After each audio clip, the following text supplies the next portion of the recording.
Jean-Louis Filoche, je suis peintre.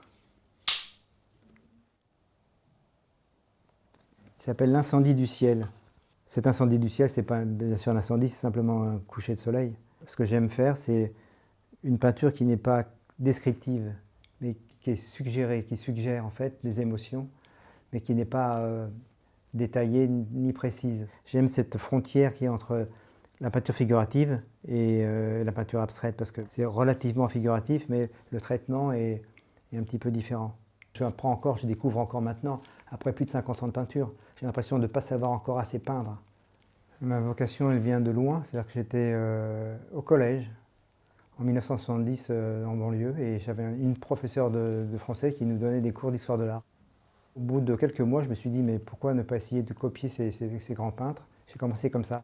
Ça a fait écho à ce que j'ai fait aussi pendant quelques années. J'ai travaillé pour une galerie à Paris pour faire des copies de tableaux de maîtres. Ça m'a effectivement vraiment influencé. Et d'une certaine façon, ça m'a un peu libéré. Parce que les maîtres, ça fait peur, quoi. Et quand on s'aperçoit qu'on peut pas faire aussi bien, mais en tout cas copier, que les gens ne vont pas vous dire, mais oui, c'est bien ce que vous avez fait, mais non, on vous achète le tableau, quoi. C'est des portraits de ciel. Je change souvent de façon de peindre parce que à un moment donné, je m'ennuie un petit peu dans ce que je fais. Je suis dans l'inconnu, c'est ça qui est vraiment très agréable. Donc aussi, là, j'ai un travail différent. Je travaille avec de l'encre, avec du brunois, avec du pastel, avec de la pierre noire, avec de la gouache. Je mélange les techniques. Ce sont des chaînes qui sont étêtées tous les 10 ans. On utilise le bois pour se chauffer et on conserve une branche qu'on appelle un tire-sève pour que l'arbre puisse repartir. Ce qui fait que ces arbres-là sont abîmés, sont blessés par les coupes successives et ils prennent des formes assez intrigantes.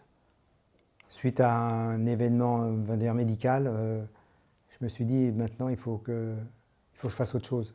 Et je vais peindre des grands formats parce que les grands formats ils sont plus difficiles à vendre. Comme ils sont plus difficiles, je vais faire que ça.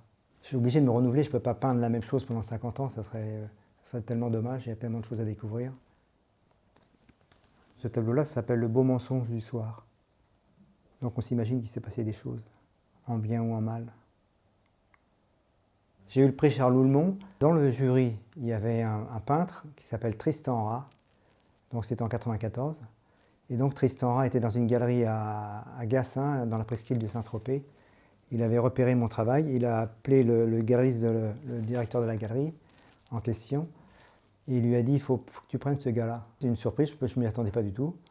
Et puis une fierté, ça c'est avoir un prix aussi important de cette fondation qui fait partie des fondations de France, c'était quand même c'était important pour moi, quoi. C'est grâce à cette galerie et donc en fait grâce à la fondation que j'ai pu exposer beaucoup et surtout vendre beaucoup de tableaux. Les compliments c'est toujours formidable, mais quand quelqu'un fait le pas d'acheter une peinture, c'est tout à fait autre chose. Et puis de se dire qu'elle va vivre avec.